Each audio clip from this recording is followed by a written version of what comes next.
Hi everyone, my name is FlygunHG, and this is part 2 of my attempt at a hardcore Nuzlocke of Pokémon HeartGold using only Nocturnal Pokémon.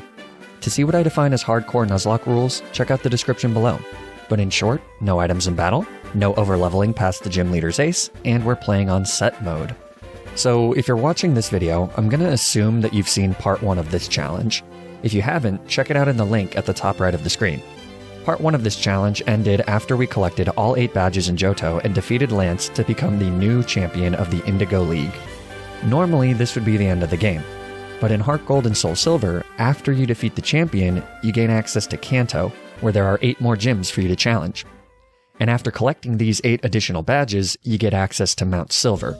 And on top of Mount Silver is the strongest trainer in all of Pokemon, the final boss of HeartGold and Soul Silver, Pokemon Trainer Red. And that's where we're headed in this video. But before we embark on our journey to Kanto, there's a few things that we need to do in Johto. Just as a reminder, in the final battle against Lance, our team was completely ravaged. I had to sacrifice the Bruce the Raticate, Lancelot the Noctowl, and Joan of Arc the Ariados. That leaves just Galahad the Vileplume, Siegfried the Starmie, and Ingale the Mischievous. However, while me and my team of nocturnal animals were busy waging war against Lance and his dragon, Of Cups the Venonat was just sitting in the box, probably sticking crayons up his nose or something. I don't know what he does in there. But with half the team being buried 6 feet under, a few spots have opened up, and it's time for Of Cups to join the team. And this is actually pretty critical, because one of the gym leaders in Kanto, Janine, has a level cap of 50. That means that Siegfried and Ingale are over the level cap now, so I won't be able to use them until the level cap bumps up. That means that it's up to Galahad and Of Cups. So I grind up Of Cups to a respectable level, and he evolves into Venomoth. Then I meet Professor Oak in Olivine City. He gives me the National Dex and a ticket aboard the SS Aqua, my ride to Kanto. But before boarding the SS Aqua, I go back to the Pokeathlon Dome, which is now finally selling Dusk Stones. So I pick one up and evolve Ingale into Miss Magius. Again, I can't use her right now, but as soon as we get our level cap bumped up, it'll be her time to shine. Next, I board the SS Aqua.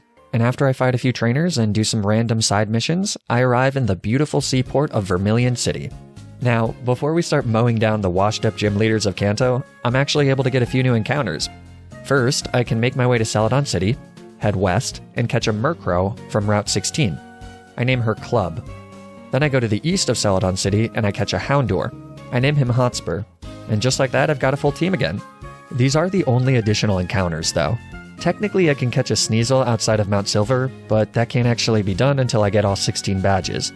And I also can't get a Razor Claw, meaning I wouldn't be able to evolve it into a Weavile. So this is our final team. After some training, I go back to my favorite Pokeathlon Dome, purchase another Duskstone, and evolve Club into Honchkrow. Then Hotspur evolves into Houndoom. And now it's time to start cleaning through the Kanto gyms. Very few of these gyms are particularly difficult, and you can do most of them in pretty much any order. So I start with Janine, the new Fuchsia City gym leader, since she has the lowest level cap of 50. She leads Crobat, and I lead Club. Thanks to a Choice Scarf, I outspeed the Crobat and take it out with 2 Night Slashes. Weezing is second, and it does no explosion, so this is a little bit sweaty. I switch to Galahad, and we trade attacks back and forth for a few turns, until Weezing switches to Ariados for some reason, so I switch to Club, but he gets hit by a Scary Face. So then I switch to Of Cups, who gets hit by another Scary Face. On the next turn, Of Cups takes out the Ariados with a Psychic. Janine brings out her Venomoth, but because of the Scary Face, Of Cups won't be able to outspeed it, so I switch to Club. Janine uses Double Team, because of course she does. But on the next turn, Club connects with a Wing Attack and takes out the Venomoth. Then another Wing Attack finishes off the Weezing, and a third Wing Attack finishes off Janine's second Ariados. That gets us our first Kanto badge and our 9th badge overall. With that, the level cap bumps up to level 53, so Siegfried and Ingale are fair game now. But for now, I don't really need them. Lieutenant Surge is the next gym leader in terms of level cap, but he's actually one of the harder Kanto gym leaders, so I decide to fight a few of the other gym leaders before that. First, I go to Erica's gym, and it looks like in the remakes they've made this guy that's in front of her gym way less creepy. Has PC culture gone too far? No, it hasn't. That was a good change. Even though Erica's level cap is 56, Hotspur outspeeds and one-shots her entire team.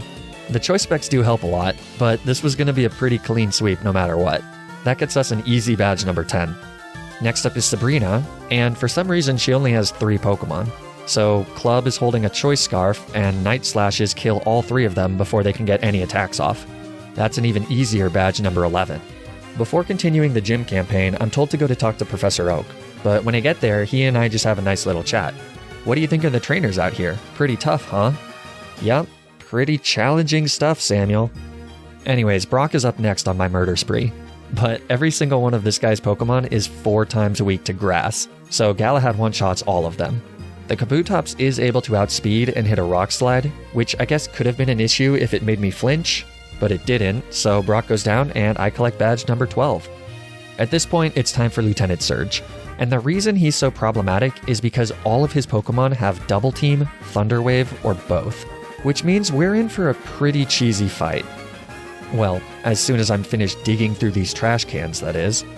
Eventually, I get to Lieutenant Surge, and he leads Raichu. I lead Hotspur, who hits a Flamethrower, but it's not enough for a one-shot, so Raichu uses a Double Team. On the next turn, I miss a Flamethrower. Here we go. And then Raichu uses Thunder Wave, but a Cherry Berry heals me. Thankfully, my Flamethrower connects on the next turn, so Raichu goes down, and Electabuzz comes out. The Electabuzz has low kick, so I switch to Ingale as it just uses Light Screen instead. I hit a reduced power Shadow Ball, and then Electabuzz hits a critical hit Shockwave.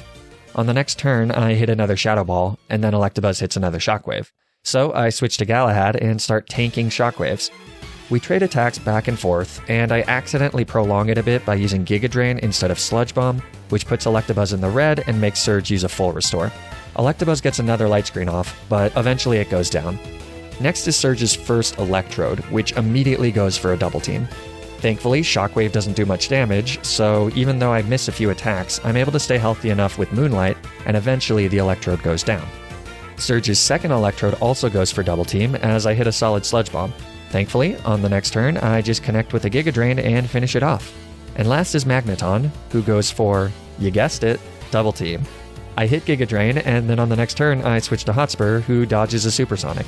And then we connect with a Flamethrower, knocking out the Magneton and getting badge number 13. I was expecting that to be a much more frustrating fight with a lot more misses. All things considered, I can't really complain.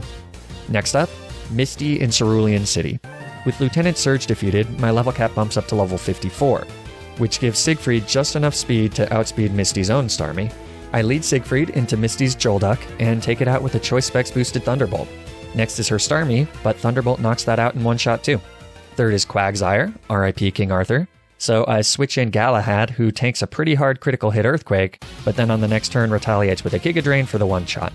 Last is Lapra, who hits Galahad with an Ice Beam, but a Yachi Berry halves the damage and I hit a hard Giga Drain. Then I switch to Siegfried and I get lucky as I dodge a Sing. A Thunderbolt finishes off the Lapra, winning us badge number 14. Next is Blaine, who has relocated his gym to the Seafoam Islands after a volcano decimated Cinnabar Island. Pretty dark way to show the passage of time.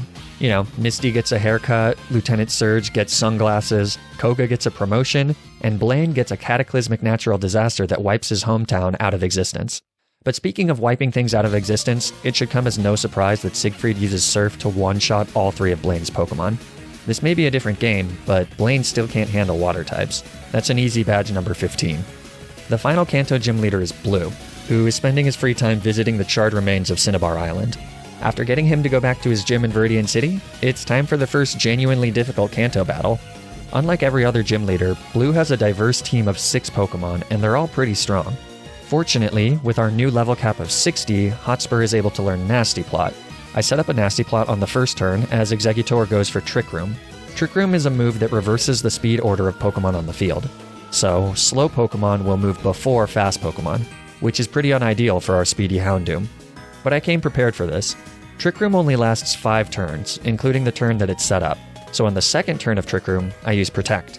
On the third turn, Exeggutor hits a Hypnosis, but a Chesto Berry cures the sleep, and I set up a second Nasty Plot. On the fourth turn, I use another Protect. Now, on the fifth and final turn of Trick Room, I need to gamble a little. My play is to go for a second Protect, which is a bit risky since consecutive uses of Protect are progressively less likely to be successful. A second Protect has a 50% chance of failing. But fortunately, we're lucky, and Hotspur does connect with the Protect, stalling out the Trick Room. This is definitely lucky, but Exeggutor's only damaging move on Hotspur is Leaf Storm, so barring some terrible critical hits, We would have been fine even if the Protect failed and I got put to sleep. Anyways, with the Trick Room over, Hotspur is able to sweep through Blue's entire team at +4 special attack. Flamethrower takes out the Exeggutor, Dark Pulse takes out the Rhydon, Flamethrower takes out the Machamp, Dark Pulse takes out the Gyarados, and then the Arcanine. And lastly, Flamethrower knocks out the Pidgeot, winning us the 16th and final gym badge. Way. With 16 little pieces of metal clinking around in my pocket, there's only one thing left to do. Defeat Red on top of Mount Silver. Red has the strongest team of all NPCs in all of Pokemon, with the exception of Battle Frontier trainers and the like. He starts with a level 88 Pikachu, and also has 5 other beefy Pokemon all at the levels of 80 to 84. While I'd normally set the level cap to match the level of his highest level Pokemon, in this case, it's a Pikachu. So I decided to set the level cap to 84 to match his Blastoise, Venusaur, and Charizard. So after some excruciatingly long and definitely legitimate grinding on my HeartGold Nintendo DS cartridge, I get my entire team up to level 84. However, there is one problem. In order to reach Red at the top of Mount Silver, I need to use HM08 Rock Climb, which Professor Oak does graciously give me after I've gotten all 16 badges. The only problem is that none of my team members can learn Rock Climb. In fact, none of the Pokemon in this challenge can learn Rock Climb. Surprisingly few Pokemon can learn Rock Climb, actually, which makes it a very bizarre and kind of stupid game design decision to put the final boss of the game behind such a limiting barrier, especially because Mount Silver is already completely closed off until after you get all 16 badges anyways, so it's not like you need to prevent the trainers from getting to Red before the end of the game. I don't know, seems stupid to limit the types of Pokemon you can bring to the final boss battle, but whatever. Bottom line, this means that I need to bench one of my Pokemon and replace it with a Rock Climb vessel. And so I head to Victory Road, and for the first and definitely last time in any playthrough, I catch an Onix. Welcome to the team, ugly loser. Now I need to decide who to bench to make room for this useless pile of rocks. But the choice is pretty clear. Of Cups is going to be returning to the comforts of the box. That bench ain't going to warm itself, kid. Thanks for all your hard work. So finally, after 16 badges and 6 deaths, we've made it to the top of Mount Silver. The wind howls as we approach the summit to confront the final boss. Red turns, utters no words, and the battle begins. Let's see if we've got what it takes. Red leads with his level 88 Pikachu, and I lead with Club. Pikachu is carrying a Light Ball, so it can hit surprisingly hard, but it's still just a frail little Pikachu, so a priority Sucker Punch takes it out in one shot. Pikachu still manages to get the last laugh though, because Static activates and Club gets paralyzed. Then, Red brings out his Lapramp. I was expecting Snorlax, but that's fine. It's not like my entire plan for this battle was banking on Snorlax coming out next. I'm definitely not rapidly trying to figure out a plan B right now, that's for sure. I switch to Siegfried, who gets hit hard with a Blizzard. I retaliate with a Thunderbolt as Lapra hits a Body Slam. Obviously I was at a risk to a crit or a paralysis here, but there's not much I can do to avoid crits in this battle. His Pokemon are just that strong. A second Thunderbolt takes out the Lapra, and then Venusaur comes in. So I switch to Hotspur, who gets hit by a Sludge Bomb, which poisons him. A Flamethrower takes out the Venusaur, but thanks to the poison and the hail damage, Hotspur isn't looking so good. Blastoise comes out next, and with Hotspur at death's door anyways, it doesn't make sense to take damage on a switch. So unfortunately, I decide to sack Hotspur. I click Dark Pulse to get some damage on Blastoise, which actually causes Blastoise to flinch. And then the poison and hail damage leave Hotspur with 1 HP, meaning that I can get off another Dark Pulse. And Hotspur gets another flinch. He does succumb to hail damage, but the double flinches means that if he hadn't gotten poisoned from Sludge Bomb, he actually would have been able to take out the Blastoise all by himself. I guess that's just the RNG balancing out. Either way, that was an incredible showing from Hotspur. Rest well, buddy. You really deserve it. Siegfried comes out, and I click Surf to take out the last remaining bit of Blastoise's health. And then my heart drops, as Red uses a full restore. I use Surf here instead of Thunderbolt because Siegfried has a choice specs, so I didn't want it to be locked into Thunderbolt. That mistake pretty much just lost me the match. I didn't think that the best trainer in the game would be using full restores, but evidently I was wrong. I don't really know why I thought that in the first place. But, just as I've lost all hope, Siegfried hits a critical hit Surf, bringing Blastoise back into the red. That is a run-saving critical hit, because on the next turn, I'm able to switch to Galahad as Red uses another full restore. Then Blastoise hits a Blizzard, which Galahad survives like a boss. Galahad retaliates with a Giga Drain, which crits and takes out the Blastoise in one shot. That Blastoise had the worst luck I've ever seen. 2 flinches from Dark Pulses into a double critical hit. That's what you get for using items, Red. You're a cheater. Charizard is 5th, and even though Galahad did an amazing job taking out the Blastoise, it's time for him to take one for the team. I really need a safe switch here. So, Galahad makes the noble sacrifice and goes down to an Air Slash. Your legacy will prevail, Sir Galahad. Rest in peace. This gets me a free switch into Ingale, who is able to one-shot the Charizard with a Power Gem. Last is Red's Snorlax, but with Siegfried at low health and Club paralyzed, I'm only a few unlucky turns away from wiping to this beefcake. The first thing I do is use a Pain Split to do a tiny bit of damage to Snorlax. Snorlax retaliates with a Crunch, which thankfully doesn't crit.